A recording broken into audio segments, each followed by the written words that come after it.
বড় দুটো হর্ন বাজিয়ে বিশালাকাই দেহটা নিয়ে থানার বাইরে পার্কিং লটে এসে দাঁড়ালো কৃষ্ণবর্ণের স্করপিও S11। ভেতর থেকে মদমত্ত ভঙ্গিতে বেরিয়ে এলো হিমালয়। তাকে দেখতে ব্যস্ত হয়ে পড়ল থানার অন্যান্য কর্মীরা। SP অভিজ্ঞান বোস, এ যেন অপরাজেয় এক দলরাজ। থানার ওসি ঘোষালবাবু SP সাহেবকে দেখা মাত্র শুকনো মুখে ছুটে এলো। স্যার, আপনি এসেছেন, খুব ভালো হয়েছে। এতক্ষণ যে কি ঝামেলায় ছিলাম। অভি নিজের কেবিনে ঢুকতে ঢুকতে চোখের সানগ্লাসটা টেনে খুলল। ওসি আবার বলতে শুরু করলো। স্যার, আজ দুপুরে যে ছেলেটাকে থানায় আনা হয়েছে সে আসলে চেরাগ দত্তের ভাগ্নে। কে চেরাগ দত্ত? এখানকার ব্লক মেম্বার। অভি সেই মুহূর্তে মনে পড়ল প্রথম দিনের কথা। সেদিনও একজন ভদ্রলোক নিজেকে ব্লক মেম্বার হিসাবে পরিচয় করিয়েছিল। ভুরুকুচকে কিছু ভেবে চেয়ারে গা এলিয়ে দিয়ে বলল। তো ওসি ভর্ত দৃষ্টিতে তাকিয়ে শুকনো ঢোক গিলে পড়ল। আসলে স্যার, চেরাগ দত্ত ভাগ্নেকে থানায় ধরে আনা হয়েছে জেনে কিছুক্ষণ আগে এসে হম্বিতম্বি করেছে। মানে আপনাকে আমাকে এই থানার সবাইকে নাকি দেখে নেবে, এমনই সব কথা বলেছিল আর কি।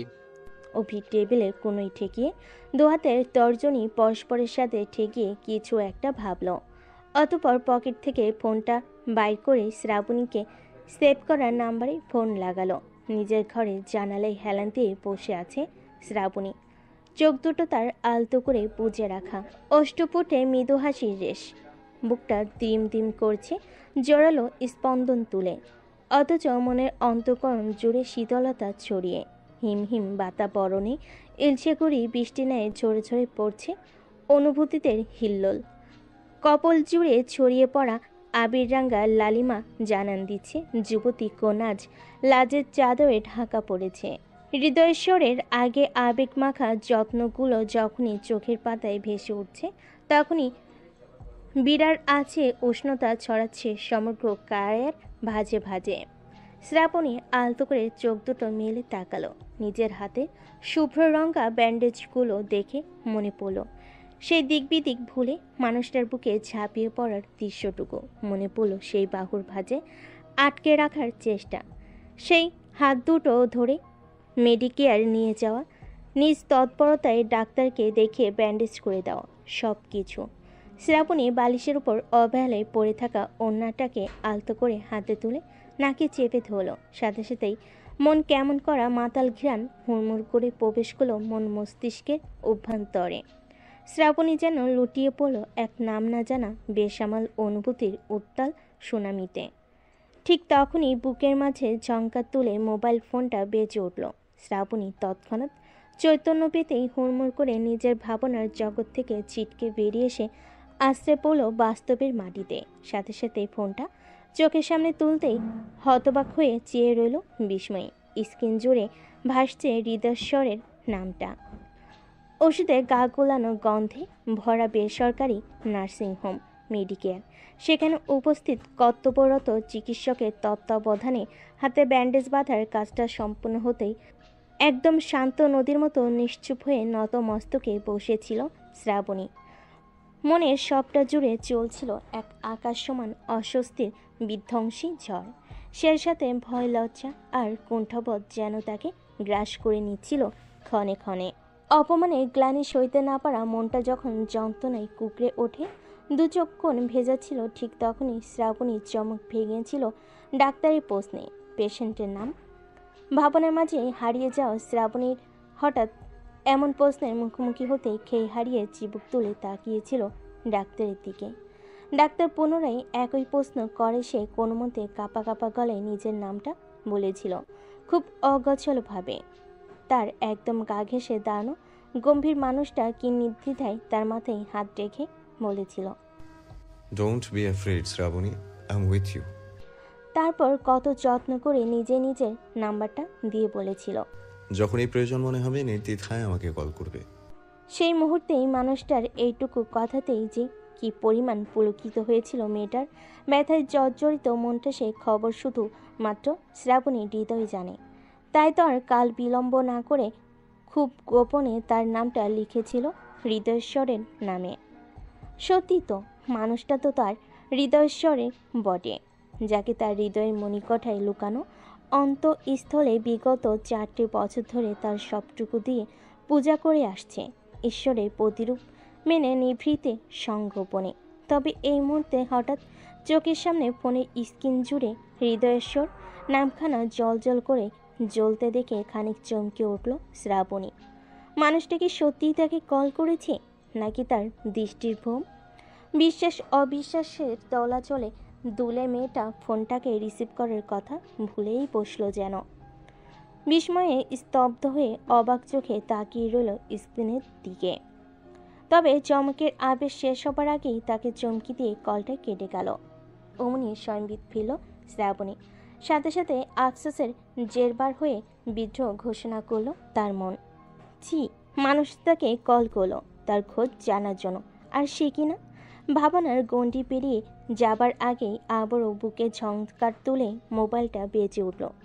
এবার আর শ্রাবণী এক মুহূর্ত দেরি করল না, ফোনটা রিসিভ করেই ব্যস্ত হয়ে বলে উঠল, হ্যালো। কোনো রকম অতিরিক্ত দরদ না দেখিয়ে অভি সরাসরি বলে উঠল, তোমাকে আমি শেষ সুযোগ দেব নিজের সাথে হওয়া অন্যায়ের বিরুদ্ধে রুখে দাঁড়ানোর। যদি তুমি আজ এই মুহূর্তে স্কাউন্ড্রেলটাকে ছেড়ে দাও, তাহলে ভবিষ্যতে তোমার সাথে যা কিছু হবে তার জন্য দায়ী তুমি নিজেই হবে। কেউ তোমাকে সাহায্য করতে আসবে না, কজ অন্যায় যে করে আর অন্যায় যে সহে তারা দুজনেই সমান দোষী। So make your decision first. Shraboni সেই মুহূর্তে কি বলবে বুঝে উঠতে পারল না, কারণ বাবা মাই এতদিন তার সমস্ত সিদ্ধান্ত নিয়েছে, সে ভালো হোক আর মন্দ। আমি জানি তুমি ভয় পাচ্ছ, ভাবছো জানোয়াটা টাকার জোরে জেল থেকে ছাড়া পেয়ে যাবে, বাট ট্রাস্ট মি, আমি ওকে এত সহজে মুক্তি পেতে দেব না। ওর কৃতকর্মের যোগ্য শাস্তি হাতে পায়, তার যথাযথ আইনি ব্যবস্থা আমি নিজে হাতে করব।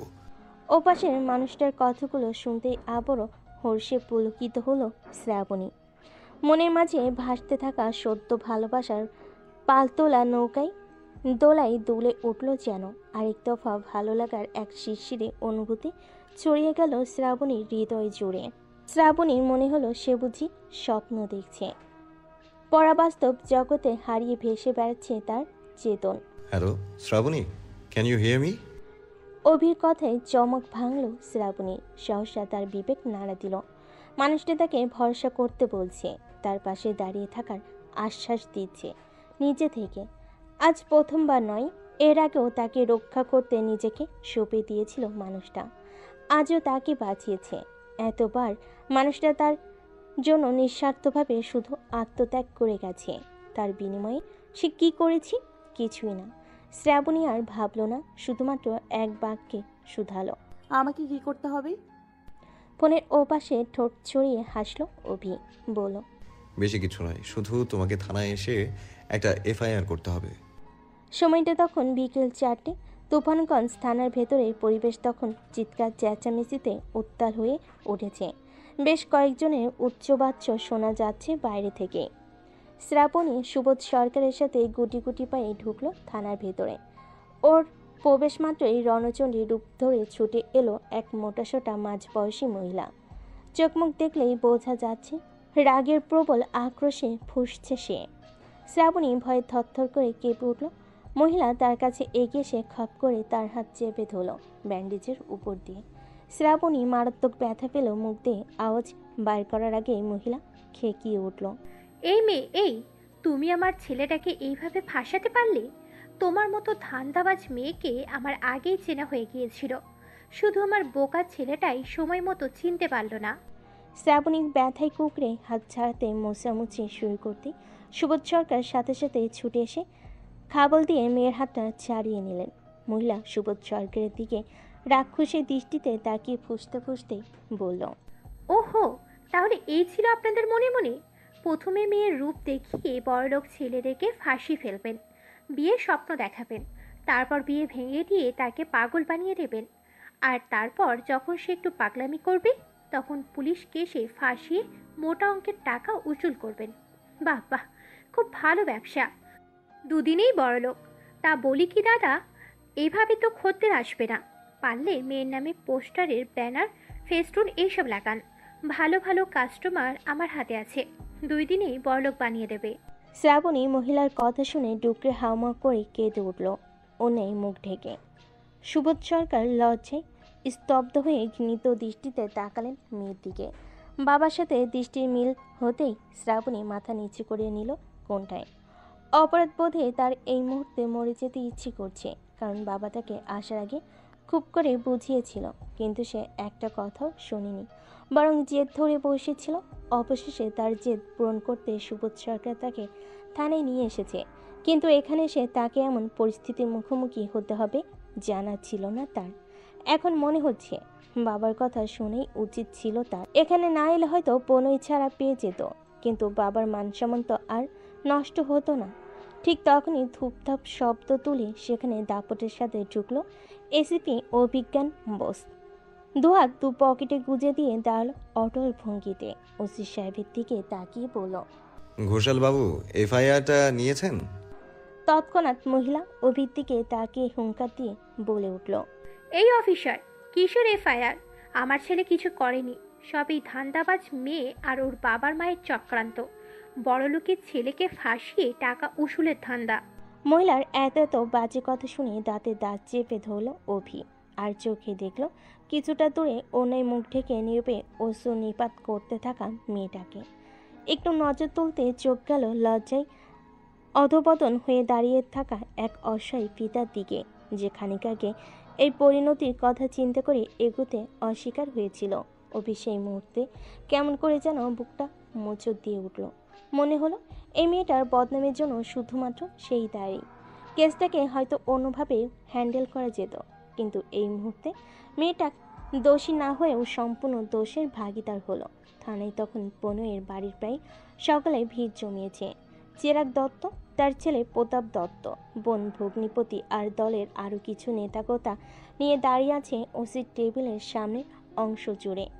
ওদিকে পনয়ের মা ওসি টেবিলে ঠাস করে একটা প্রকাণ্ড থাবা বসিয়ে গর্জন তুলে বলল, ওই ওসি, আমার ছেলেকে কখন থেকে ছাড়তে বলছি, কানে যাচ্ছে না কথা? নাকি আমি অন্য ব্যবস্থা নেব? ওজি সাহেব ভয়ে কুকড়ে অভির দিকে অসহায়ী দৃষ্টিতে তাকালো। বাপি আর অমিত তারাও দাঁতে দাঁত পিষতে মহিলার হম্বিতম্বি শুনে। ঠিক সেই মুহূর্তে অভি ওসি টেবিল উপরে রাখা এফআইআর রেজিস্টার খাতাটা টেনে নিয়ে নিজের কেবিনের দিকে যেতে যেতে বলল, মিস শ্রাবণী, আপনি আমার সাথে আসুন, আমি নিজে আপনার এফআইআর করব। বলে সেখান থেকে বেরিয়ে গেল। সুবোধবাবু আর শ্রাবণী তখনও স্তব্ধ হয়ে দাঁড়িয়ে। বাপি সুবোধ সরকারের হাতটা নিজের হাতের মুঠোয় ভরে ভরসা দিয়ে বলল, আঙ্কেল, দয়া করে ভয় পাবেন না। অন্যায়ের বিরুদ্ধে প্রতিবাদ করতে গেলে এতটুকু আপনাকে সহ্য করতেই হবে। মনে রাখবেন, দিন শেষে কিন্তু আপনার মেয়েই জয়ী হবে। সুবোধ সরকার বাচ্চাদের মতো করে ফুপিয়ে কেঁদে উঠলেন। বাপির হাতটা নিজের মাথায় ঠেকিয়ে বলে উঠলেন, স্যার, আমার মেয়েটা ফুলের মতো পবিত্র। আমি কখনো আমার মেয়ের পবিত্রতা নষ্ট হতে দিতে চাইনি। আমি এখানে কেস করতে আসিনি, বরং দুটো কথা বলে ছেলেটাকে ছাড়িয়ে চলে যেতাম। কিন্তু ওরা আমার নিষ্পাপ মেয়েটাকে কলঙ্ক দিতে একবারও ভাবলো না, একবারও না। অভি হাঁটতে গিয়েও পা দুটো থমকে গেল সুবোধবাবুর কথা শুনে। সুবোধবাবু নিজের চোখ দুটো মুছে নিয়ে বলেন, তাই আমি সিদ্ধান্ত নিয়েছি, যাই হয়ে যাক আমি এফআইআর করবই করব। আমার মেয়ে নির্দোষ, সেটা জনসমক্ষে প্রমাণ করব। চলুন। বলেই শ্রাবণের হাত ধরে টেনে নিয়ে এগিয়ে চলেন। অভি সুবোধ সরকারের সিদ্ধান্তে ঠোঁট চড়িয়ে হেসে নিজের কেবিনের দিকে এগিয়ে গেল। অমিত আর বাপি দুজন একে অপরের দিকে তাকিয়ে মুচকি হেসে রওনা হলো ওদের পিছু পিছু। আর সেদিকে তাকিয়ে হতভম্ব দৃষ্টিতে তাকিয়ে রইল বাকি সকলে। বেশ কিছুক্ষণ আগে বিকেলের মিঠে আলো ঢাকা পড়েছে সন্ধ্যার আধার কালো চাদরে। দূর দূরান্ত থেকে ভেসে আসছে আজানের ধ্বনি। থানার গা ঘেঁষে একটা হনুনাম মন্দির আছে। কিছু অবাঙালি বিহারীদের বসবাস সেখানে। সেই মন্দির থেকে ঘণ্টার ঢং ঢং ধ্বনিতে মুখরিত হয়ে উঠছে গোটা এলাকা। অমিত ঠোঁটের কোণে মুচকি হাসি হেসে অভির দিকে তাকালো। সামনের প্লেট থেকে একটা পকোড়া তুলে চিবোতে চিবোতে বলল, ভাই, একটা কথা অনেকক্ষণ ধরে গলায় এসে চুলকে যাচ্ছে, কিন্তু বলার মতো সুযোগ পাইনি, বলি। অভি ওর দিকে ভুরু কুচকে তাকালো। শ্রাবণী আর সুবোধের সাইন করা সেই এফআইআর এর কপি খানা ফাইলের মাঝে ঢোকাতে ঢোকাতে বলল, তোর মুখে আমি নিশ্চয়ই গ্লু ভরে রাখিনি যে কথা বলতে পারবি না। দেখ ভাই, আমার বলতে তো কোনো সমস্যা নেই, কিন্তু তুই আবার হাইপার হয়ে আমাকে কেলানে দিবি না সেই গ্যারান্টি তো পাচ্ছি না। সেই জন্যই তো আমার বলতে মুখ আটকাচ্ছে। সাথে সাথে অভির হাত থেমে গেল অমিতের কথায়। বেশ রাগী দৃষ্টিতে তাকিয়ে বলল, লিসেন অমিত, আমি কিন্তু তোকে আগেই বলেছি ফালতু কথা যা বলার বাড়িতে বলবি। কাজের জায়গায় কিন্তু আমি এসব একদম অ্যালাউ করব না। ভাই রাগ করছিস কেন? আমি তো শুধু এতটুকুই বলতে চাচ্ছিলাম যে মেয়েটা আজ সকালে তোকে দেখে এভাবে ভয় পেয়ে কাঁপতে কাঁপতে পালিয়ে গেল, সেই মেয়ে আবার দুপুরে তোকে জড়িয়ে ধরে কেঁদে কেটে তোর বুক ভাসালো। কই, আমরাও তো এখানে দাঁড়িয়েছিলাম, আমাদের বুকে তো ঝাঁপিয়ে পড়লেও পড়তে পারতো। আর এখন দেখ কেমন তোর এক ডাকেই এফআইআর করতে চলে এলো। কেমন আজব না ব্যাপারটা? অভি অমিতের কথাই জবাব দিল না। নিজের পকোড়ার প্লেটখানা অমিতের দিকে ঠেলে দিয়ে বলল, এই নে, এগুলো নিয়ে আমার সামনে থেকে এক্ষুনি দূর হ, আর একবারও ফালতু কথা বলতে আসবি না। অমিত অভির পাকোড়ার প্লেটখানা হাতে তুলে নিয়ে বলল, গরিবের কথা একবার হলেও শোনা উচিত। যাক, যখন শুনবি না তখন বলে লাভ নেই। দে, এমনিতেও আমার খিদে পেয়েছে। বলে পকোড়া চিবোতে চিবোতে অমিত বাইরে বেরিয়ে গেল। আর অভি তার চেয়ারে হেলান দিয়ে ভাবতে বসল। অমিতের কথাগুলো নিয়ে নয়, বরং একটা নাম নিয়ে, শ্রাবণী। এই একটা নাম যেন পাথরের গায়ে লেখা প্রাচীন শিলালিপির মতো অভির মস্তিষ্কের গভীরে যেন এক অজানা প্রকাশে গেঁথে রয়েছে বিগত 4 বছর ধরে। আজ হঠাৎ এই নামটা শোনা মাত্রই বুকের ভেতরটা মারাত্মকভাবে তোলপাড় করে উঠেছিল অভির। অন্তঃচক্ষুর পাতায় অস্পষ্টভাবে ফুটে উঠেছিল একটা দুবেনি বাঁধা বাচ্চা মেয়ে ভর্ত অভয়। অভি বহু কষ্টে চোখ বুজে তাকে স্মরণ করার চেষ্টা করলো, কিন্তু কিছুতেই তার মুখটা মনে পড়ল না। অথচ কি আশ্চর্য, আজ বৃষ্টির নাম শ্রাবণী শোনার পর থেকেই অনবরত কাঁপছে। বুকের মাঝে শিরশির করে অজানা এক অনুভূতি অনুভূত হচ্ছে।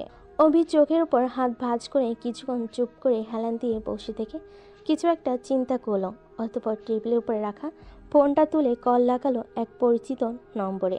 বেশ কিছুক্ষণ নম্বরটায় রিং হওয়ার পর ওপাশের ব্যক্তি রিসিভ করলো। অভি তাকে সম্মান জানিয়ে অতি বিনয়ী কণ্ঠে জানতে চাইল, ভালো আছেন আঙ্কেল? ওপাশের মানুষটা কিঞ্চিত হেসে বলল, আমাকে ক্ষমা করো বাবা, আজও তোমাকে ভালো কিছু জানাতে পারলাম না, তবে ঈশ্বরকে ডাকো, তোমার কথা তিনি অবশ্যই শুনবেন। দুপুরে তপ্ত রোদের তেজটা কমে গিয়ে সন্ধ্যার কৃষ্ণবর্ণ চাদরে গোটা ধরনী ঢেকে গেল। কেউ একটু দয়া দেখিয়ে এলো না মেয়েটার খোঁজ নিতে। ভয়ঙ্কর বিভীষিকাময় মতো একটা গোটা রাত ধরে নির্মম পাশবিক অত্যাচার সহ্য করেছে উমা। তার স্বামী নামক মানুষরূপী নরপশুটা গতকাল রাতে শুধু গায়ে হাত তুললেই ক্ষান্ত হয়নি। প্রচণ্ড মারের পর সে তার যৌন লালসা মিটিয়েছে ওই রক্তাক্ত শরীরটাকে খুবলে খুবলে খেয়ে। মারাত্মক শারীরিক পীড়াই আর জ্বরে কুকড়ে কাটতেছে বেচারি সারাটা দিন। বাড়ি ভর্তি মানুষ, অথচ তাকে এক পলক চোখে দেখার জন্য কেউ আসেনি। উমা মনের কষ্টে মুখে আঁচল চেপে কেঁদে উঠল। আজ শুধুমাত্র তার বাবার জন্য তার এই নরক ভোগ। সমাজে নিজের উচ্চ নাম যশ প্রতিষ্ঠিত করতে নির্দ্বিধায় বলি দিয়েছে তাকে। ক্ষমতার অর্থ দম্ভের লোভে অন্ধ হয়ে তাকে তুলে দিয়েছে এক নরপশুর হাতে। বিনিময় হয়েছে স্বার্থের সাথে স্বার্থের, আর সেই স্বার্থের বেচাকেনায় মূল্যহীন একটা পণ্যের মতো শুধু হাত বদল হয়েছে তার মালিকানা সত্ত্বের। উমা গুমড়ে গুমড়ে কাঁদে নিজের ভাগ্যের উপর। উষ্ণ জলে ভাসে তার তপ্ত চিবুক। এক লহমায় মনে হয় নিজেকে শেষ করে দিক সে নিজ হাতে। তাহলে তো আর এত এত অবহেলা, এত এত কষ্ট তাকে সইতে হবে না। মুক্তি পাবে এই নরকাময় জীবন থেকে। কিন্তু সেটা পারবে না, কারণটা তার জন্মদাত্রী মা। সে সারাটা জীবন ধরে স্বামী আর শ্বশুরবাড়ির সবার কাছে হাজার হাজার অপমান বিবাদে সয়ে গেছে শুধু তাকে জন্ম দেওয়ার অপরাধে। আমাদের এই সমাজ আজও কন্যা সন্তানের জন্মটাকে ভালো চোখে দেখে না। তাদের কাছে কন্যা সন্তান মানেই পাপ, ঝামেলার আরেক নাম। সেই অসহায় মাকে উমা কথা দিয়েছে যত কষ্টই হোক সে সব কিছু সহ্য করে নেবে, বেঁচে থাকবে, টিকিয়ে রাখবে তার অস্তিত্বকে। ভাবনার অতল গভীরে হারিয়ে উমা ভেজা নয়নে তাকিয়ে থাকে শূন্যে দৃষ্টি মেলে। ভাবতে থাকে নিজের অসহায়ত্ব নিয়ে, নিজের অপারগতা নিয়ে। ঠিক তখনই কানে এসে আঘাত হানে কিছু হৃদয় বিদারক কটু বাক্য। গৃহস্থ বাড়িতে সন্ধ্যাবেলা ঘরের বউয়ের শুয়ে থাকা যে অমঙ্গল, সেটা তোমার মা যে তোমাকে শেখায়নি, সেটা বছরে ভালোই বুঝে গেছি আমি। অন্তত আমার দেওয়া শিক্ষাটুকু তো মনে রাখতে বৌমা। শাশুড়ির মুখ থেকে এমন ঘৃণিত বাক্য কানে শোনা মাত্রই জর্গা নিয়ে বিছানায় উঠে বসে উমা। অবাক চোখে তাকে শাশুড়ি নামের ওই পাষাণ মহিলার দিকে। অহল্যা উম্মার ফর্সাকালে লাল হয়ে ফুলে থাকা দাগগুলো দেখো অদেখা করে বলে ওঠে, একটা বাচ্চা দেওয়ার ক্ষমতা যার নেই, তার চোখের জলের কোনো দাম নেই। আজ বিয়ের 5 বছর হতে চললো, এখনো আমার ছেলেটাকে বাবা ডাক শোনাতে পারোনি তুমি। তার কি দুঃখ হয় না? তার মনে কি কষ্ট নেই? অথচ সুযোগ পেলেই তার সাথে মুখে মুখে তর্ক করে তাকে রাগিয়ে দাও তুমি। ছেলের দোষ ঢাকতে আমাকে আর কত দোষ দেবেন মা? একবার তো অন্তত আমার কষ্টটা বোঝার চেষ্টা করুন। তাছাড়া সন্তান দেওয়ার মালিক স্বয়ং ভগবান, তিনি না চাইলে আমি কোথা থেকে এনে দেব? স্বামীদের শুধু রূপ আর যৌবন দিয়ে বাঁধা যায় না, তাদের বাঁধতে হলে তার সন্তানের জন্ম দিতে হয়। উমার শাশুড়ির কথাগুলো শুনে ফুপিয়ে কেঁদে ওঠে। হাঁটুর ভাঁজে মুখ লুকিয়ে কান্নে ভেঙে আসা গলায় বলে ওঠে, আমি আর পারছি না এত কষ্ট সহ্য করতে। আমি আর পারছি না। আমি হাত জোর করে মাফ চাইছি। হয় আমাকে মুক্তি দিন, নয়তো একেবারে মেরে ফেলতে বলুন আপনার ছেলেকে। উমার কথাগুলো শুনে একটু মায়া হলো যেন অহল্যার। কাছে সে মাথায় হাত বুলিয়ে বলল, শোনো, বেটা ছেলেদের অমন একটু আধটু রাগ থাকবেই। ওসব মনে ধরে রাখলে তাদের সংসার টেকে না। তোমাকে তো অনেক আগেই বলেছি, আমার ছেলেটাকে তুমি বাবা ডাক শোনাও, দেখবে সারাক্ষণ কেমন তোমার আঁচলে বাঁধা হয়ে থাকে সে। উমার শাশুড়ির কথার জবাবে কিছু বলতে পারে না। সে তো নিজেও চায় তার কোল আলো করে ফুটফুটে একটা সন্তান আসুক, তার জীবনের সমস্ত দুঃখ কষ্টকে শুষে নিক তার নিষ্পাপ মুখের মায়াবী হাসি দিয়ে। কিন্তু ঈশ্বর যে কিছুতেই তার উপর সদয় হয় না। অহল্যা উমার কানে ভেজা মুখখানা দেখে আর কিছু বলে না। তাকে তার মতো থাকতে দিই, চুপ করে বেরিয়ে যায়। আর উমা, সে আবারও হারিয়ে যায় নিজের ভাগ্যের আধারে ঢাকা জগতে। আধারে ঢাকা কুয়াখালী গ্রাম।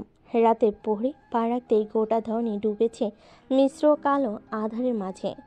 পাহাড়ি ঢালের অধিকাংশই বসতিহীন। দূর দূরান্ত পর্যন্ত মানুষের বসবাস চোখে পড়ে না। সেখানে বড়ই অযত্নে বেড়ে উঠেছে সব গাছগাছালির দল। মাইলের পর মাইল যেদিকে দু চোখ যায় শুধুই সবুজে ভরা গহীন জঙ্গল। সেখানে বাস করে হিংস্র বন্য প্রাণীরা। রাত হলেই বাতাসে ভাসে তাদের তর্জন গর্জন। এই যেমন এই মুহূর্তে শিয়ালের বিচ্ছি ডাক কানে ভেসে আসছে দূর দূরান্ত থেকে। সামনের মোড়ে বসে কুকুরগুলো কাঁদছে কেমন যেন করুণ সুরে। থানায় বসে অনেক হম্বিতম্বি করার পরও চিরাগ দত্ত তার আদরের ভাগ্নেকে ছাড়তে পারেনি। তাই অন্য প্রস্তুতি নিতে কিছুক্ষণ আগে থানা থেকে বেরিয়ে গেছে সে তার দলবল সমেত। তার বোঝা হয়ে গেছে, যা করার আজ রাতেই করতে হবে, নয়তো কেস একবার কোর্টের চালান হলে হাজত পাস নিশ্চিত। তাই তার উদ্দেশ্য এই মুহূর্তে ভিন্ন। রাজনীতির ময়দানে পাকা খেলোয়াড় সে, বহু কর্মযজ্ঞের হোতা তার এই বয়স্ক মস্তিষ্ক। জানে যে কাজ বল প্রয়োগ করে হয় না, সে কাজ কিভাবে বুদ্ধি খাটিয়ে উদ্ধার করতে হয়। সুবোধ সরকারের বাড়িতে এই মুহূর্তে ভয়ের আবহ চেয়ে শশীর থমথমে চেহারায় স্বামীর মুখের দিকে চেয়ে, তুমি কি কাজটা ঠিক করেছো? কেন শুধু শুধু কেসটা করতে গেলে? এখন যদি আমাদের উপরে তারা প্রতিশোধ নেওয়ার চেষ্টা করে? ওরা আমার মেয়েটার নামে কতটা নোংরা কথা বলেছে তুমি জানো না। যদি শুনতে তাহলে বুঝতে পারতে। একে তো ওদের ছেলে এত বড় অপরাধ করেছে, তার উপর আবার তারা গলা বাড়িয়ে আমার মেয়েটাকে যা নয় তা বলে অপমান করেছে। আমি এসব সহ্য করতে পারিনি। শশীর মন প্রাণ জুড়ে ছড়িয়ে পড়েছে গা শিউরে ওঠা ভয়। বারবার মনে পড়ে যাচ্ছে কয়েক বছর আগের সে ভয়ঙ্কর রাতের কথা।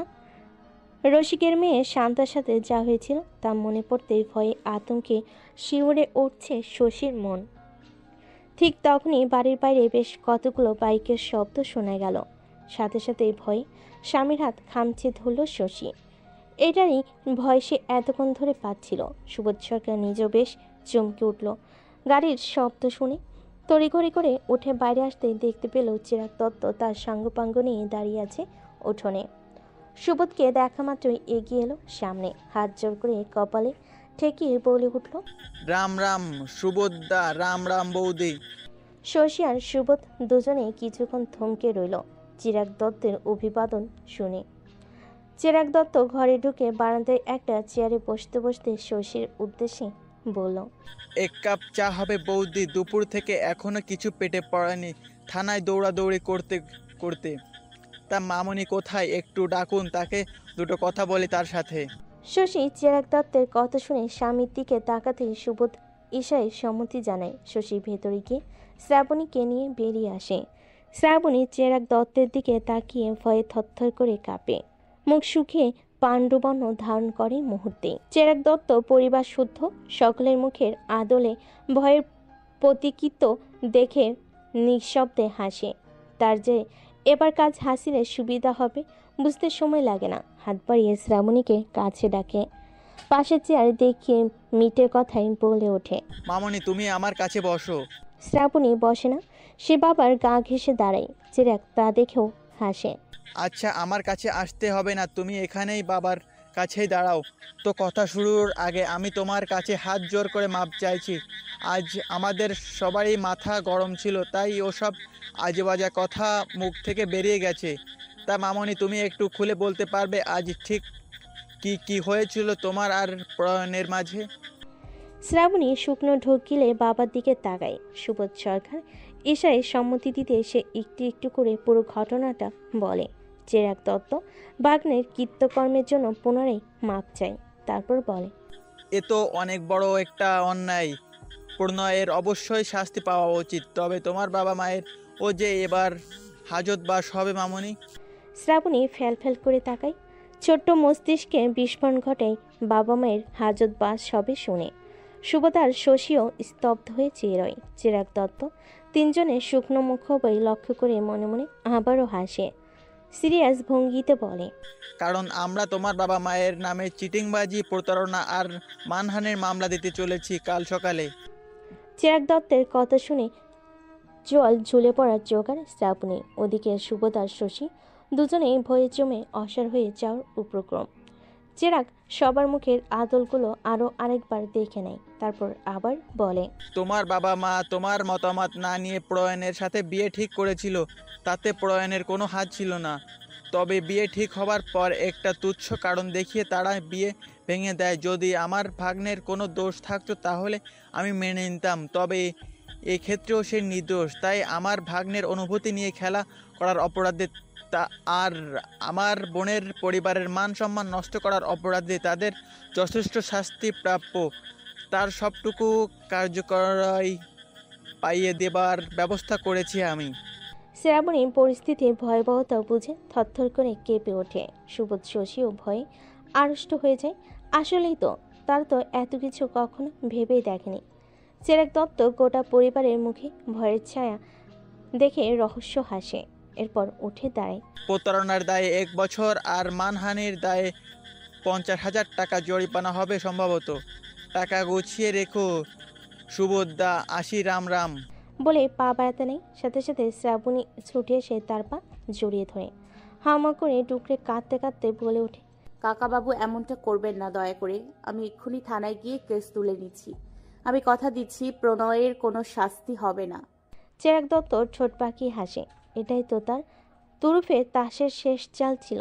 কেউ তো আর জানে না সম্রাট মহাপাত্র ভয় দেখিয়ে তার ছেলেই সুবোধ সরকারের মগজ ধোলাই করেছিল যাতে তাড়াতাড়ি মেয়ের বিয়ে দিতে এই লোক রাজি হয়ে যায়। সম্রাট মহাপাত্র হতে পারে এই এলাকার ত্রাস, কিন্তু তার বুদ্ধির কাছে সে শিশুমাত্র।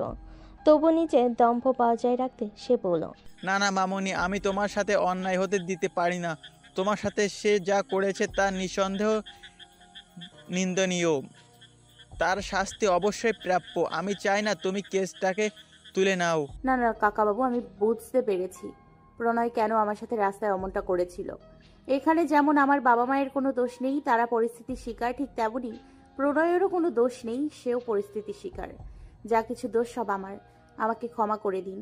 দয়া করে আমার বাবা মায়ের নামে কোনো কেস করবেন না প্লিজ। শ্রাবণীর কথা শুনে চিরাগ দত্তের মুখের হাসি চড়া হয়। মেয়েটাকে বসা থেকে তুলে মাথায় হাত বুলিয়ে বলে, ঠিক আছে, তোমার কথা আমি মেনে নিচ্ছি, তবে এই কথাই রইল, আমার ভাগ্নেকে যেন আমি আগামী 1 ঘন্টার মধ্যেই বাড়িতে দেখতে পাই, সেই ব্যবস্থা করো। শ্রাবণী ঘন ঘন মাথা নেড়ে সম্মতি জানায়। চিরাগ দত্ত আবারও কপালে জোরে হাত ঠুকে বেরিয়ে আসে বাইরে। এখন শুধুমাত্র সময়ের অপেক্ষা। এই নবাগত এসিপি নাকের ডগা থেকে তার ভাগ্নেকে সারিয়ে নিয়ে আসবে সে। সমাপ্তি ঘটবে এক নীরব যুদ্ধের, কারণ একটুখানি আগে গোপন খবর এসেছে এই এসিপির সম্পর্কে। কোনো সাধারণ অফিসার নয় সে, তাকে সেন্ট্রাল ফোর্স থেকে ডাইরেক্ট অ্যাপয়েন্টমেন্ট করা হয়েছে এখানে। একাধিক ক্ষমতার বলিয়ান এই অফিসার, তার সাথে সরাসরি যুদ্ধে যাওয়া মানে নিজেরই ক্ষতি, তাই তাকে সমঝে চলে বুদ্ধিমানের কাজ। চিরাগ দত্ত বাড়ি ছাড়তেই ছুটে নিজের ঘরে ঢুকলো শ্রাবণী। খাটের উপর রাখা ফোনটা হাতে তুলে নিয়ে কল ঘেটে ফোন লাগালো অভির কাছে। সদ্য গাড়ির ইঞ্জিন স্টার্ট করতে গাড়ির ডেস্কে রাখা ফোনটা শব্দ তুলে ভেজে উঠল। অভি সেটা না দেখে ওভাবেই স্টিয়ারিং হুইলটাকে ঘোরাতে ঘোরাতে এয়ারপিস অন করে পড়ল। হ্যালো হ্যালো হ্যালো স্যার, আপনি আমার কথা শুনতে পাচ্ছেন? আমি শ্রাবণী বলছি। অভি পা দুটো শ্রাবণীর নাম শোনা মাত্রই ব্রেকে চেপে বসলো। সাথে সাথে গাড়ি দাঁড়িয়ে গেল থানার গেটে।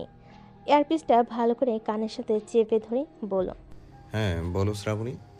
শ্রাবণী কোনোরকম যত্ন না রেখেই অতি দ্রুততার সাথে বলে উঠল, স্যার আমি কেসটাকে তুলে নিতে চাই।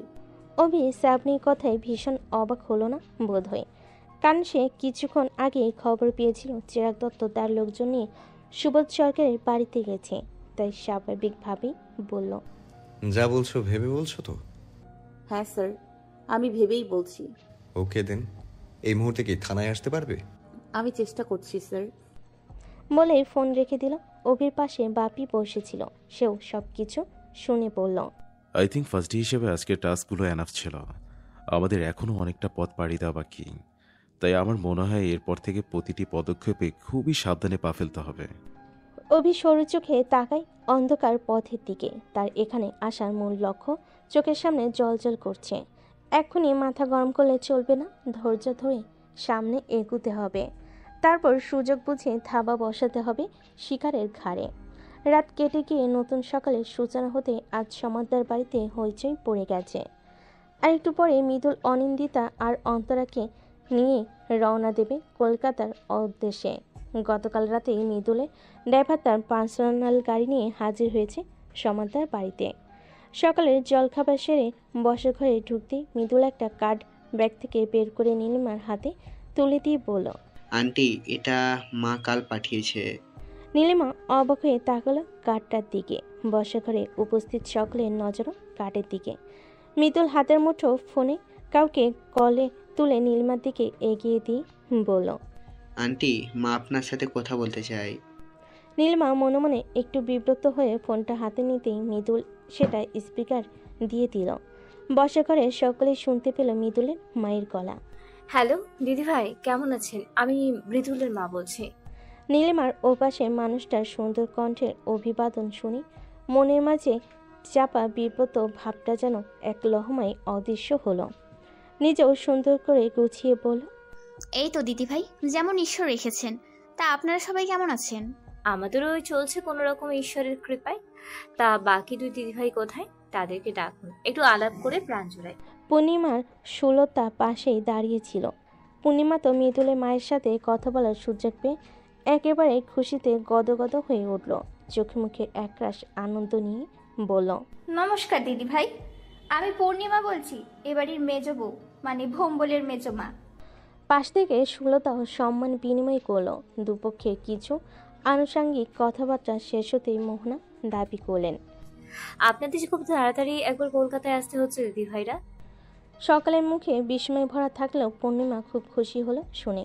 মোহনা দেবী বলেন, আমার মৃদুলের সামনের মাসে এঙ্গেজমেন্ট, সেই উপলক্ষে আমাদের ছেলে মেয়েদের আর পরিবারের সবাইকে নিয়ে একটা ছোট্ট ঘরোয়া অনুষ্ঠানের আয়োজন করেছে।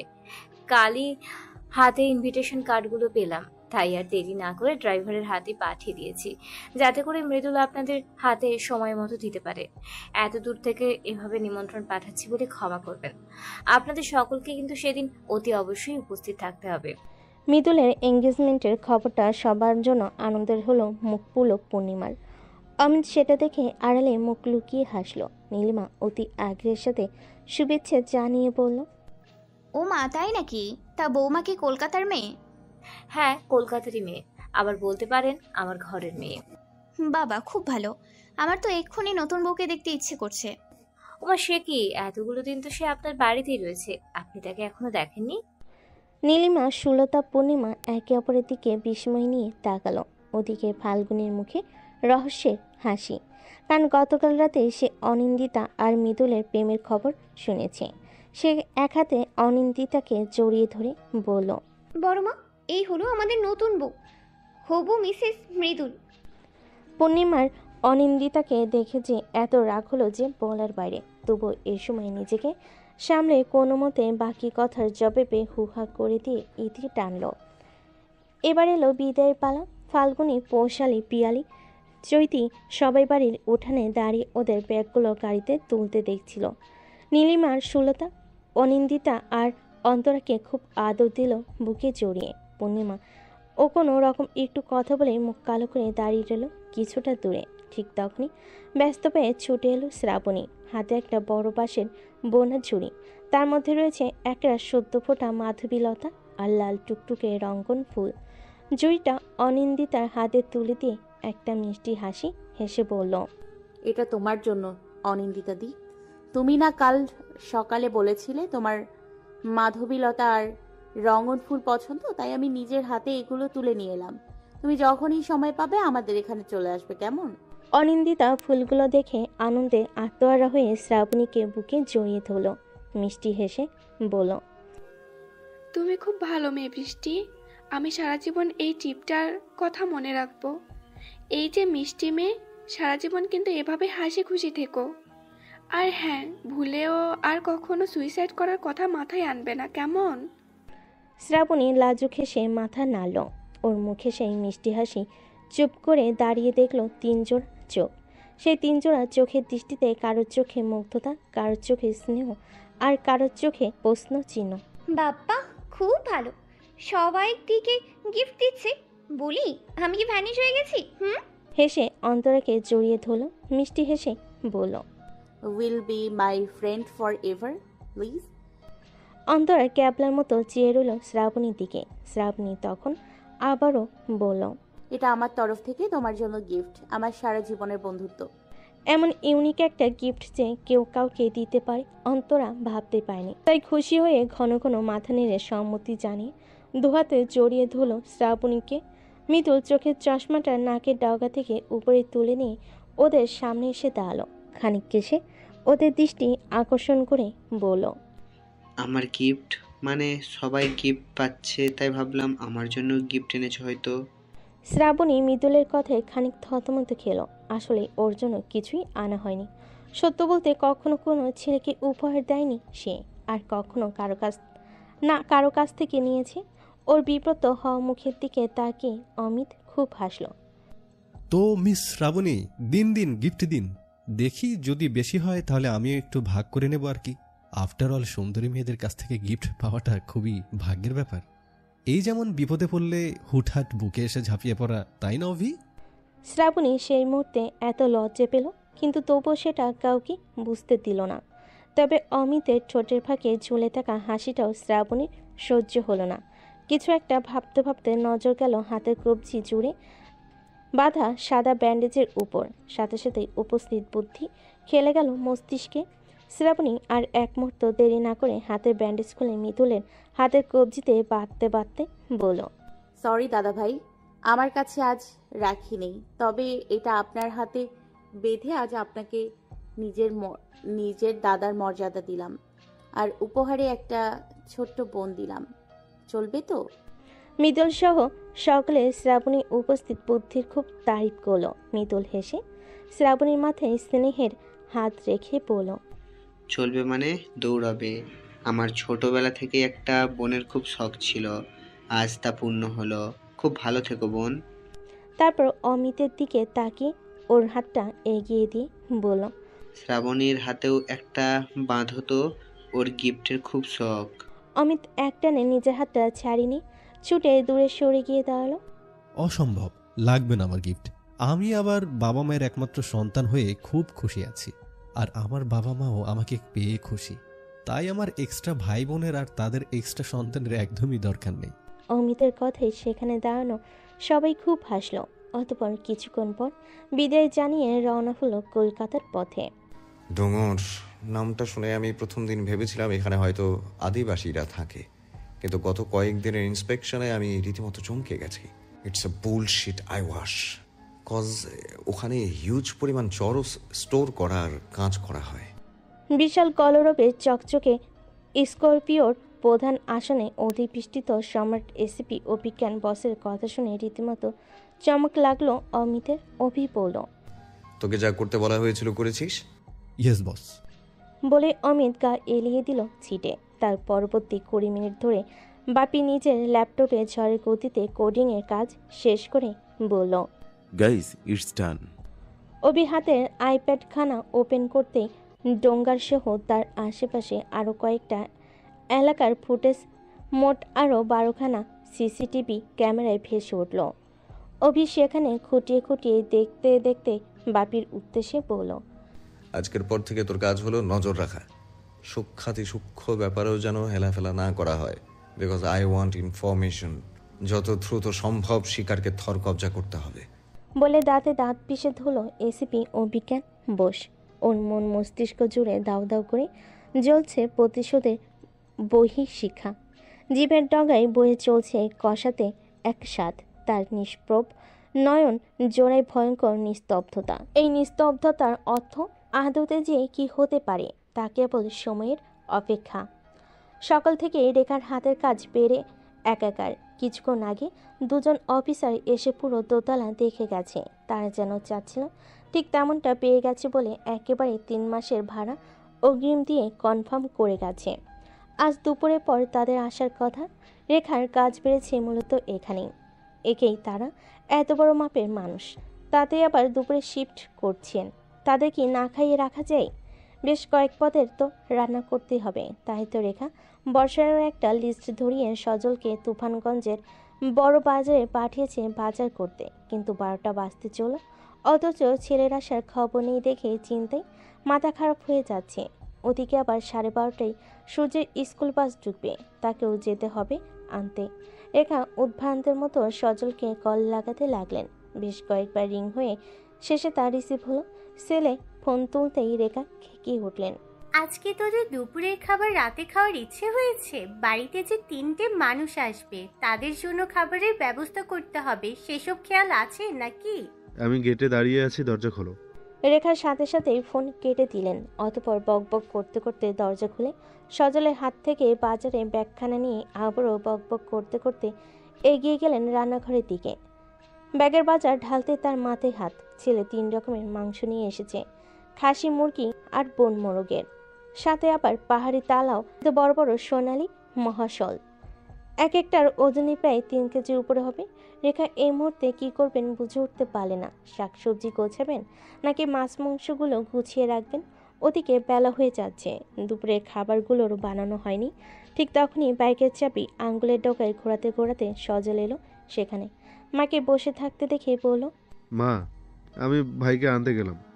রেখা ছেলে মুখের দিকে তাকিয়ে বড় সকরুণ দৃষ্টিতে তাকিয়ে বলল, বাবারে, আমাকে একটু ঠান্ডা বিষ এনে দিবি, খেয়ে শান্তিতে মরি। মায়ের কথায় বড় কুচকে এলো সজলে।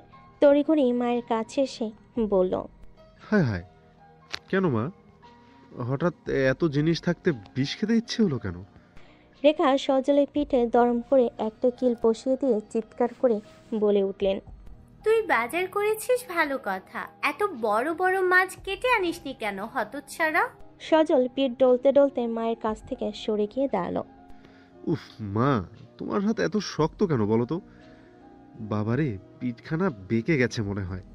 আমি এখন এগুলো কাটবো নাকি রান্না করব? শয়তান, তোকে বাজার করতে পাঠানোই আমার ভুল হয়েছে। হায় রে ভগবান, কত ইচ্ছে ছিল স্যারদের দুপুরে পাত ভরে খাওয়াবো, তার হলো না। বলে মরা কান্না শুরু করলো রেখা মাথায় হাত দিয়ে। সজল কিছু সময় মায়ের দিকে তাকিয়ে অবস্থাটা বুঝে হুট করেই বলে উঠল, এই জন্যই বলি বাড়িতে সারাক্ষণের জন্য একটা হেল্পিং হ্যান্ড রাখো। তোমার তো তাতে পোষাবে না। লোকের হাতের কাজ নাকি পছন্দ হয় না, দেখেছো? এখন যদি তোমার একটা হাতে হাতে কাজ করার লোক থাকতো তাহলে কত সুবিধা হতো। কাটা খায়ে নুনে ছিটা না দিয়ে আমাকে সাহায্য করে দে। সজল সেই মুহূর্তে কি করবে ভেবে না পেয়ে তড়িঘড়ি মাছ দুটোকে একটা ব্যাগে ভরে নিয়ে ব্যস্ত পায়ে হেঁটে বেরিয়ে গেল। যাবার সময় শুধু বলে গেল, আমি আসার সময় মাছ দুটোকে কাটিয়ে নিয়ে আসবো, তুমি ততক্ষণে বাকিগুলো গোছাও। আর হ্যাঁ, স্যারদের সাথে কিছুক্ষণ আগে আমার দেখা হয়েছিল, ওনারা দুপুরে আসবেন না, একেবারে ডিউটি সেরে সন্ধ্যায় ঢুকবেন বলেছেন। ছেলে বেরিয়ে যেতে রেখার মস্তিষ্ক গোটা ঘটনাটা সম্পূর্ণ প্রসেস করলো। সাথে সাথে আবারও তেলে বেগুনে জ্বলে উঠল তার কণ্ঠ। ও তার মানে ওনারা দুপুরে আসবেন না? ওরে শয়তান তারা, তুই এই কথাটা আমাকে আগে জানাবি না? এদিকে আমি চিন্তায় পাগল হয়ে যাচ্ছিলাম, ওদিকে বাইকের ভটভট শব্দ তুলে ততক্ষণে সজল বেরিয়ে গেছে। এদিকে রেখা ফাঁকা বাড়িতে একা একাই বক বক করে চলেছে। তার ধারণা তার এই দুই ছেলে মিলে একদিন তার হাড় মজ্জা মস্তিষ্ক সব কিছু ক্ষয় করে ছাড়বে, তাকে পাগল বানিয়ে তারপর স্বস্তি নিঃশ্বাস ফেলবে। তবে একটা কথা ঠিক, এবার মনে হচ্ছে সবসময়ের জন্য মাস বাঁধা কাজের লোক তার রাখতেই হবে ভেবে আবারও ফোন লাগালেন সুখদেব বাবুর কাছে। তখন তিনি ভীষণ ব্যস্ত কাস্টমার সামলাতে।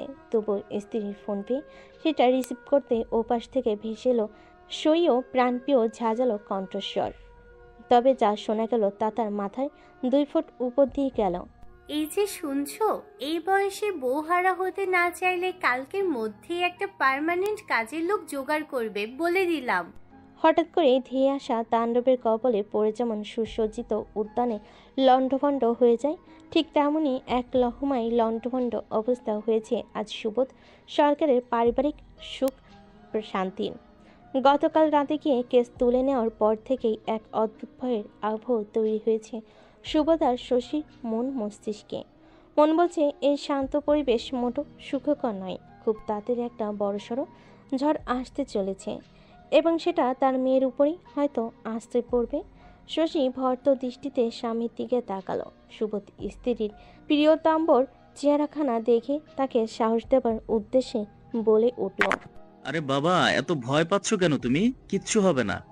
আমাদের এলাকার নতুন এসপি স্যার আছেন না, কাল আমাদের বাড়িতে যে এসেছিল, সে আমাকে নিজে ভরসা দিয়েছে জানো। বলেছে শুধুমাত্র আমার বৃষ্টিই নয়, এই এলাকার সমস্ত মেয়েদের নিরাপত্তার দায়িত্ব এখন থেকে তার। ভাবো একবার, সে নিজে এত বড় আশ্বাস দিচ্ছে। আচ্ছা তুমিই বলো, আজ পর্যন্ত কোনো অফিসার এভাবে আমাদের পাশে দাঁড়িয়েছে? দাঁড়ায়নি তো, তাহলে ওনাকে আমাদের ভরসা করা কি উচিত নয়? শশী চোখের জল মুছল। এতটুকু আশ্বাসে তার মন একটুও ভয় নেই। যে মানুষগুলোর সাথে তাদের এই শত্রুতা শুরু হয়েছে তারা যে কোনো সাধারণ মানুষ নয়, তার ধারণা গতকাল রাতে তার হয়ে গেছে। কিছুটা উদ্ভ্রান্তের মতো করে সে বলল, শোনো না, কদিনের জন্য মেয়েটাকে বিন্দুর বাড়ি পাঠিয়ে দিই। সুবোধ বিন্দুর নাম শুনতে সাথে সাথে মাথা নেড়ে সম্মতি জানিয়ে বলল, তোমার কি মাথা খারাপ হয়েছে? মনে নেই তোমার ছোট বোন বিন্দুর বাড়ি গিয়ে আমার মেয়েটার সাথে কি কি হয়েছিল? ভাগ্যিস সেদিন এক দেবদূত ওর ওই গাঁজাখোর দেওরের হাত থেকে সেদিন আমার ছোট্ট মেয়েটাকে বাঁচিয়েছিল, নয়তো মেয়েটার লাশও দেখার সৌভাগ্য হতো না। ইস, আমার ছোট্ট মেয়েটা ভয় পেয়ে গোটা 2 মাস ধরে কি ভোগান্তিটাই না ভুগলো। তুমি আবারও চাচ্ছ ওই নরকে আমার মেয়েটাকে পাঠাই? শশী কি বলবে বুঝে উঠতে পারল না। শাড়ির আঁচলে মুখ চেপে ধরে হু হু করে কেঁদে ফেল। মেয়েটা তার শিবরাত্রির শেষ সলেতে, তার একমাত্র সন্তান, বেঁচে থাকার একমাত্র অবলম্বন। একদিকে সম্রাট মহাপাত্র, আরেকদিকে ব্লক মেম্বার চিরাগ দত্তের ভাগ্নি প্রণয়। কার হাত থেকে বাঁচাবে তার ওইটুকু নিষ্পাপ প্রাণকে? তখন বিকেল করে সন্ধ্যা নামছে একটু একটু করে। স্নিগ্ধ আকাশের বুকে নিভন্ত অগ্নিকুণ্ডের ন্যায় লালচে কমলাটে আবার ছড়িয়ে বরুণদেব পাঠে চলেছেন। তাকে আদুরে মেঘের দল আড়াই করতেই সানাহের কোলে ঢলে পড়ল মেদিনী। দেখতে দেখতে সবুজ বনানের মাঝে এক প্রস্থ আধারিয়া মলিন আবরণ ছড়িয়ে দিল কেউ। ধীরে ধীরে প্রকৃতির সমস্ত চেষ্টাকে ব্যর্থ করে দিয়ে তিমিরাজ তার বিজয় উল্লাসে মেতে উঠল। গোটা ধরনী মরছে গেল ঘুটঘুটে অন্ধকারে আচ্ছন্ন হয়ে। অভিদেবদের আজ বিদায়ের পালা। অভি খুব করে ক্ষমা চাইল পরিতোষ সমাধানের কাজে। আঙ্কেল, আমি সত্যি খুব লজ্জিত। আসলে সত্যি বলতে আমি নিজেই আপনাদের সব জানাতাম, তবে সবটা এভাবে জানাজানি হবে আমি ভাবিনি। তাছাড়া আমাদের জবে বিশেষ কিছু ক্রাইটেরিয়া থাকে, কিছু গোপনীয়তা থাকে যেগুলো আমাদের মেনটেন করে চলতে হয়। আই থিঙ্ক আপনি বুঝতে পারছেন আমি কি বলতে চাইছি। পরিতোষ সমাদার অভিরাত সুন্দর অমায়িক ব্যবহার দেখে খুব মুগ্ধ হয়ে হাসলেন। গোটা পুরুলিয়া ডিস্ট্রিক্ট এর রক্ষক তার বাড়িতে দাঁড়িয়ে স্পেশাল রেকমেন্ড হয়ে এসেছেন এই তুফানগঞ্জের থানায়। ভাবতে তার গা শিউরে উঠেছে অন্যরকম শিরশিরে অনুভূতিতে। অভিরা এক এক সবার থেকে বিদায় নিয়ে বেরিয়ে যেতেই পূর্ণিমার আবারও মনে সেই আগের চিন্তাটা খেলে গেল। কোথায় যেন মনটা হঠাৎ করে বলে উঠল, অভির সাথে যদি তার মেয়েটা বিয়ে দেওয়া যায় তাহলে তো সোনাই সোহাগা। রেখার বোধহয় প্রেশারটা হঠাৎ করে বেড়ে গেল। যা সব হচ্ছে তাতে রীতিমতো ভয় তার গলাবদ্ধ অবস্থা। সুখদেব বাবুর স্ত্রীর পাশে অসহায় ভঙ্গিতে দাঁড়িয়ে তাকিয়ে তাকিয়ে দেখছেন সব, অথচ কিচ্ছু করার নেই, কারণ তার বাড়ির উঠানে দাঁড়িয়ে 2 ভ্যান ভর্তি পুলিশ। ওসি নিত্যানন্দ ঘোষাল পান খাওয়া গালে গভীরতা দিতে দিতে বললেন, মিত্রবাবু, আজ থেকে একটু সাবধানে থাকবেন, কিন্তু স্যার আমাদের হেব্বি রাগী, তাই চেষ্টা করবেন যতটা পারা যায় তার থেকে দূরে থাকতে। আর হ্যাঁ, উনি যতক্ষণ এখানে রেস্ট থাকবেন ততক্ষণ ভুলেও যেন নয়েজ পলিউশন না হয়, খেয়াল রাখবেন। ওসির এমন কথা শোনার পর রেখার মুখ যেন আরো চুপসে গেল। মনে মনে সন্দেহ হলো। বরকুচকে ভাবলো কথাগুলো কি লোকটা তাকে শোনালো, কারণ কয়েক মাস আগে বাচ্চাদের মধ্যে ঝামেলা বেঁধেছিল স্কুলে। সে নিয়ে কথা বলতে গিয়ে ওসির বইয়ের সাথে তার তুলকালাম বেঁধেছিল। রেখা ফুস করে একটা দম ছাড়ল। তার 2 ছেলে কি কম ছিল। এবার স্বয়ং পুলিশ ইন্সপেক্টর এসে জুটল। ঠিক তখনই কানে তালা ধরানো বড় বড় 2 হুঙ্কার ছেড়ে বাড়ির গেটে এসে দাঁড়ালো চকচকে কৃষ্ণবর্ণের স্করপিওটা। তার কয়েক মিনিট পর দরজা খুলে বেরিয়ে এলো লম্বা চড়া সুটামদের 3 জন সুপুরুষ। ওসি ওদের দেখে ব্যস্ত পায়ে এগিয়ে এসে স্যালুট জানালো। মুখে অমায়িক হাসি ফুটে বলল, স্যার, আপনাদের সুবিধা অসুবিধা আর পছন্দের কথা মাথায় রেখে সুখদেব বাবুর বাড়ির 2য় তলাটা আপনার জন্য ভাড়া নিয়েছি। দেখুন তো পছন্দ হয়েছে নাকি। এসব কি ঘোষাল বাবু? কি স্যার? 2 জন কনস্টেবল বাদে বাকি একজনেরও প্রয়োজন নেই এখানে, ওদের থানায় নিয়ে যান। কিন্তু স্যার, আপনার প্রোটেকশন। অভি বিনিময়ে তেমন কিছু বলল না। ওসিকে সম্পূর্ণ উপেক্ষা করে হেঁটে এসে দাঁড়ালো মিসেস রেখার সামনে। মুখখানা দেখেই বোঝা যাচ্ছে ভয়ে জুবুথুবু হয়ে দাঁড়িয়ে আছে। মহিলার ভীতি দূর করতে অভি হাত জোর করে প্রণাম জানিয়ে বলল, নমস্কার আন্টি, আমি অভিজ্ঞান বোস, তুফানগঞ্জ থানার নতুন ইনচার্জ। এরা আমার 2 বন্ধু, বাপ্পাদিত্য বসু আর অমিত শিকদার। আপনি আমাদেরকে দেখে অযথা ভয় পাবেন না প্লিজ, আমরা কিন্তু আপনার ছেলেরই মতো। এত বড় মাপের পুলিশ অফিসারের কাছ থেকে এত সুন্দর সৌজন্য সাক্ষাতের সাথে সাথে রেখার মন খানিকটা হালকা হয়ে এলো। অতপর হাসি মুখে অভিবাদন জানিয়ে নিয়ে এলো ভেতরে। রাত তখন গভীর। গোটা ডঙ্গর জুড়ে দৃষ্টি নিশ্চিত্র গভীর তিমির ছেয়ে। চারিপাশ ঘন গাছগাছালায় নীরের চাদর ঢেকে। সেই শুনশান নীরবতাকে ছিঁড়ে খুঁড়ে এগিয়ে চলল কয়েক জোড়া পা, খুব শব্দপণে। খচখচ মচমচ শব্দে মুখরিত হয়ে যাচ্ছে চারিপাশ। তার নির্দিষ্ট জায়গায় এসে দাঁড়াতে পাহাড়ি ঢালানের ঘন জঙ্গল থেকে বেরিয়ে এলো 2 জন আদিবাসী।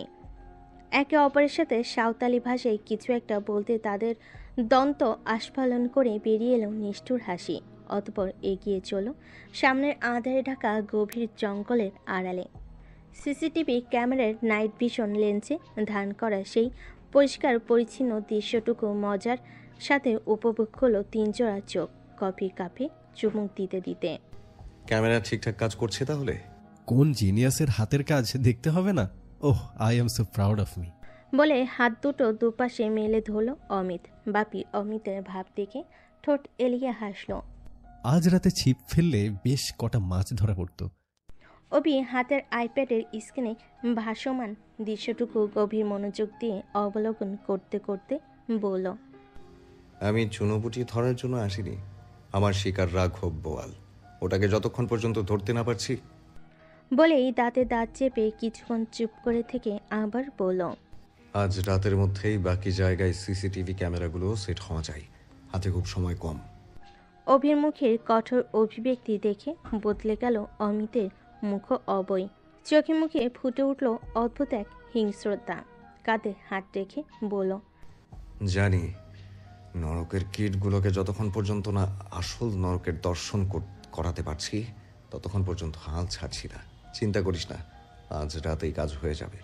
রাতের গভীরতা যত বাড়ে ধীরে ধীরে জেগে ওঠে হিংস্র নিশাচরেরা। অভিধান খুঁজলে আজও আমরা দেখতে পাই নিশাচরের অর্থ চার পেয়ে প্রাণী। তবে কালের নিয়মে সে শব্দের আজ দ্বৈত অর্থ। চার পেয়েও প্রাণীদের হিংস্রতাকে বুড়ো আঙ্গুল দেখিয়ে এগিয়ে গেছে দুই পেয়ে প্রাণীদের হিংস্রতা, যাদের শরীর মানুষের অথচ আজন হিংস্র পশুর চেয়েও ভয়ঙ্কর।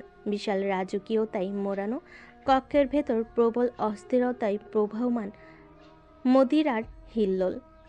ঠানঠুন শব্দে কম্পিত ধাঁচের গ্লাস মুহুর্মুহু চুমুকের ঝড়ে শেষ হচ্ছে একের পর এক দামি তরল। রক্ত জমাট বাঁধা রক্তিম আখি জোড়ায় ধিক ধিক করে জ্বলছে স্পষ্ট অপমানের আগুন। শালা শুয়োরের বাচ্চা, আজ প্রথমবার হারের স্বাদ বড্ড বেশি নুনতা লাগছে রে বেটা। মনে হচ্ছে এই প্রথমবার কোনো মরণ মানুষ সামনে এসে প্রকাশ্যে দাঁড়িয়ে যুদ্ধের ডাক দিল। হাতের মুঠোয় চেপে ধরা কাচের গ্লাসে আরেক চুমুক দিয়ে সেটা মেঝেতে আছাড় মারল সম্রাট। ওই হারামির পিল্লাটারে আমি শেষ করে ফেলবো। তারক মহাপাত্র ছেলের কাঁধে হাত রাখল। অস্বাভাবিক শান্ত তার চোখ, অথচ দৃষ্টি ভয়ঙ্কর কিছু। না বেটা না, কাউকে যে ভাতে মারতে যে মজা তা হাতে মেরে লাগে না। তাছাড়া ওই নতুন অফিসার কোনো আদমি নয়, সরাসরি সেন্ট্রাল থেকে পোস্টিং পেয়েছে। তাই একটু অপেক্ষা কর, তোর মনের মতো সব পাবি। সম্রাট রাগের চোটে ফুঁসতে লাগলো। তারক মহাপাত্র ছেলের মাথায় হাত বোলাতে বোলাতে বলল, চিন্তা করিস না, আমি বললাম তো সব কিছু সামনে নিব। তুই যা গিয়ে বিশ্রাম নে। সম্রাট আর দাঁড়াল না। ক্রোধের অগ্নিতে জ্বলন্ত মস্তিষ্ক নিয়ে ঢুকল বসার ঘরে। উমা তখন শারীরিক মানসিক সব যন্ত্রণা ভুলে গিয়ে আত্মসম্মানের মাথা খেয়ে দুটো খাবার চাইতে এসেছিল শাশুড়ির কাছে। সেদিকে নজর না দিয়ে ছেলেকে দেখা মাত্রই অহল্যার মন ভালোবাসে সিক্ত হয়ে উঠল। আদুরে কণ্ঠে ডাকল, এ বেটা, খানা খাবি না? আজ তোর পছন্দের ক্ষীরপুরি করেছি। আজ সারাদিন গাড়ুতে থেকে পেটে খাবারের দানা না পড়ে খাবারের সুগন্ধ নাকে ঠেকতেই খিদে অনুভূত হলো সম্রাটের। মাথা নেড়ে বলল, বলেই চেয়ার টেনে বসতে নিলে অহলা বাদ সাধল। হাই, কাহে তুই এখানে বসে খাবি? তোর ঘরে যা, বৌমা তোর খাবারগুলো নিয়ে যাবে। মায়ের কথা শুনে সম্রাট আবারও মাথা নেড়ে হুম বলে চলে গেল ঘরে। অহলা খাবারের থাল সাজিয়ে ওমার হাতে তুলে দিয়ে বলল, যাও, আগে স্বামী সেবা করো, তারপরে এসো খাবার খেতে। উমা অসহায় দৃষ্টিতে তাকালো শাশুড়ির দিকে। ধীরে ধীরে চোখ দুটোই আশ্রয় নিল মৌলহীন অশ্রুগুলো। মনের মাঝে কোনো এক কোণে বারবার একটা প্রশ্ন উকি দিয়ে গেল, এত অবহেলার জীবন তাকেই কেন পেতে হলো? কেন একটু সুখ তার জন্য লেখা হলো না? হায় রে, নারী জীবন শুধু অবহেলা সইতে সইতে কেটে গেল, সুখটুকু আর পাওয়া হলো না। ভোর 5টা। ট্রাক শুট গায়ে চাপিয়ে ঘর থেকে বাইরে এলো অভি। ঘরে দরজা ভেজিয়ে সামনে দাঁড়াতে থ হয়ে গেল সুটাম দিয়ে সজলকে দেখে। স্কিন টাইট হাফ প্যান্ট আর জার্সি পরে হাতে হেলমেট নিয়ে দাঁড়িয়ে আছে। সজল অভিকে দেখে হাসল। শুভ সকালের অভিবাদন জানিয়ে বলল, গুড মর্নিং স্যার। অভি পাল্টা অভিবাদন বিনিময় করে জুতোর ফিতে বাঁধতে বাঁধতে বলল, হাতে হেলমেট, সাইক্লিং? হ্যাঁ, আমি ন্যাশনাল টিমের সাইকেল রেসার। বাহ, ওয়েল, চলো আজ তোমার সাইকেলের সাথে পাল্লা দিয়ে দৌড়ানো যাক। হোয়াটসঅ্যাপ আবার কি?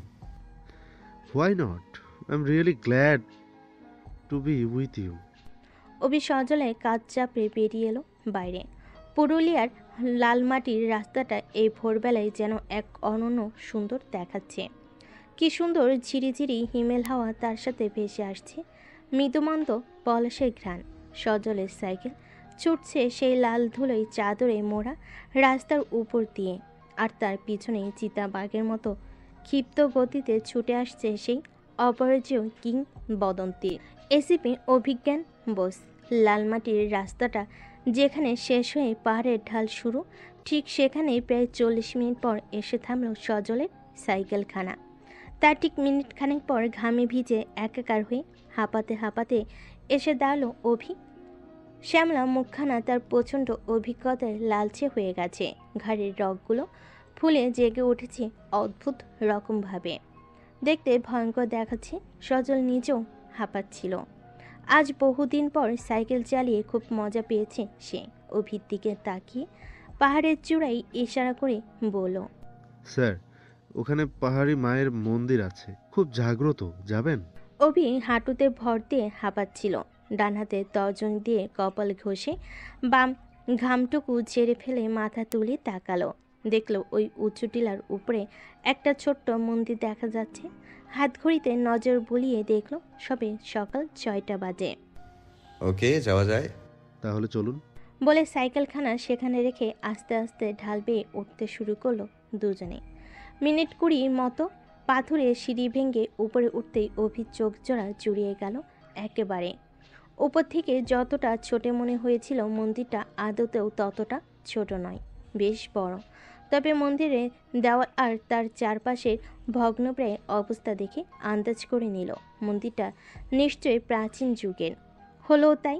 সজল জানালো মন্দিরটা নাকি দ্বাদশ শতাব্দীতে পাল রাজাদের সময় নির্মাণ করা হয়েছিল। আজ প্রায় 28 বছর ধরে সগর্বে মাথা তুলে দাঁড়িয়ে আছে ভাস্কর্যটি। অভির মন্দিরটা দেখে খুব কৌতূহল হলো, ইচ্ছে হলো আশপাশটা ঘুরে দেখতে। ঠিক তখনই ফোন আসে। কলটা রিসিভ করে সজল সাইডে গেল কথা বলতে। অভি প্রাচীন যুগে অজস্র শিলা ভাস্কর্য দেখতে দেখতে এগুলো মন্দিরের সামনের দিকে। পাথরের চওড়া বারান্দা ধরে এগিয়ে সামনে নিচে নামার সিঁড়ি। অভি সিঁড়ি বেয়ে নিচে নামতেই থমকে দাঁড়ালো সামনে প্রার্থনায় নীলনারী অভয় দেখে। প্রায় মিনিট 5 অভি আর শ্রাবণী মুখোমুখি দাঁড়িয়ে, হাতে প্রজ্বলিত দ্বীপ ধরে মাথায় ওড়নার ঘোমটা টেনে দাঁড়িয়ে আছে শ্রাবণী, কপালের মাঝখানে সিঁদুরের ফোঁটা। অভি অপলক তাকিয়ে দেখতে লাগলো সদ্য ফোটা সূর্যমুখী ফুলের মতো মেয়েটাকে দেখে। যদিও এই সকালে অভিকে দেখে সেও চমকেছে, তবে চমকের কারণটা একটু ভিন্ন। কারণ গতকাল সকালে সমুদ্রের বাড়িতে অভিকে দেখে বাড়ি ফিরে এসে মনে মনে সংকল্প করেছিল যে আজ সূর্য ওঠার আগেই মায়ের মন্দিরে এসে নগ্ন পায়ে হেঁটে এসে প্রদীপ জ্বালাবে। তবে সেই মুহূর্তে অভিকে স্বয়ং তার সামনে উপস্থিত হতে দেখে বুঝল তার হৃদয়েশ্বরের এই আগমন তার আরাধ্য দেবী মায়ের কৃপাই হয়েছে। শ্রাবণী হাতের প্রদীপখানা দেবী মায়ের সামনে রেখে ভক্তি ভরে প্রণাম জানালো। অশ্রুর নিবেদন মায়ের পায়ে সঁপে দিয়ে মনে মনে হাজার হাজার বার মাকে ধন্যবাদ জানালো। অতঃপর পুজোর থালাখানা হাতে তুলে এগিয়ে এলো অভির সামনে। তুমি এত সকালে এখানে কি করছো? অভির সহসা নিক্ষিপ্ত প্রশ্নে শ্রাবণী আজ আর ভয় পেল না, বরং মিষ্ট হাস্যে জবাব দিল, মায়ের কাছে এসেছিলাম, তিনি আমার মনের ইচ্ছে পূরণ করেছেন কিনা তাই। বলছি মাথাটা একটু নিচু করুন না। অভি অবাক চোখে তাকালো। শ্রাবণী আবারও একই কথা বলতেই খানিক ইতস্তত হয়ে মাথা ঝুঁকালো। শ্রাবণী পুজোর থাল থেকে একটুখানি লাল চন্দনের ফোঁটা মধ্যমার ডগায় তুলে অভির কপালে ছুঁয়ে দিয়ে বলল, তার আশীর্বাদ আপনাকে সকল বিপদ থেকে মুক্ত করুক। বলে আচমকাই ঝুঁকে প্রণাম সারল অভির পায়ে। অভি অবাকের চরমে উঠলেও সহসা কিছু বলতে পারল না। সেই সুযোগে শ্রাবণী আজ প্রথমবার স্বামীর পায়ের স্পর্শ ছোঁয়ালো নিজের কপালে।